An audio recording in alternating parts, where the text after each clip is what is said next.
যুক্তরাষ্ট্রের প্রেসিডেন্ট নির্বাচনকে ঘিরে প্রচারণায় ব্যস্ত সময় পার করছেন দুই প্রার্থী কমলা হ্যারিস ও ডোনাল্ড ট্রাম্প। নির্বাচনের দিন যতই ঘনিয়ে আসছে ততই জনপ্রিয়তায় এগিয়ে যাচ্ছেন হ্যারিস। কমলা ঝড়ে দিশেহারা ট্রাম্প যে কোনো মূল্যে ডেমোক্র্যাট প্রার্থীকে ঠেকাতে মরিয়া সাবেক শাসক।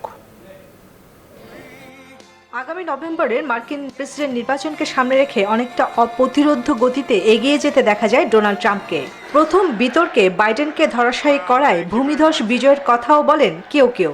অনেকে ধরেই নেয় দ্বিতীয় মেয়াদে ক্ষমতার পথে ট্রাম্প। তবে নাটকীয়ভাবে বাইডেন চলে যাওয়ার পর ভাইস প্রেসিডেন্ট বাইডেনের স্থলাভিষিক্ত হওয়ায় বদলে যায় পুরো চিত্র। এখন পর্যন্ত বেশিরভাগ জনমত জরিপে এগিয়ে রয়েছেন কমলা।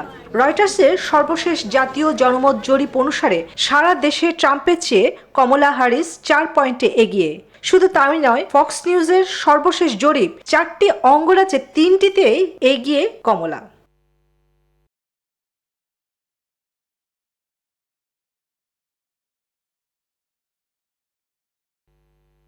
59 বছর বয়সী কমলার এমন অব্যাহত সাফল্যে দিশেহারা 78 বছর বয়সী ট্রাম্প। তার প্রচার শিবির থেকে বলা হয়েছে অতি কদর্য এই জরিপ মোটেও সত্য নয়। এর মধ্যে কমলাকে কটাক্ষ করে তির্যক মন্তব্যের মাত্রা বাড়িয়েছেন ট্রাম্প। সাবেক শাসকের নানা বেফাঁস বক্তব্যের বিব্রত নিজের সমর্থকরাই। And we don't need another defective person as president of the United States. We just had that.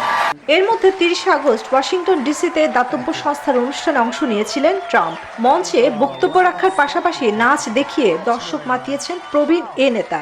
এই বয়সে এমন নাচানাচি করায় সমালোচনাও করছেন কেউ কেউ। চন্দ্রানী চন্দ্রা, নিউজ 24।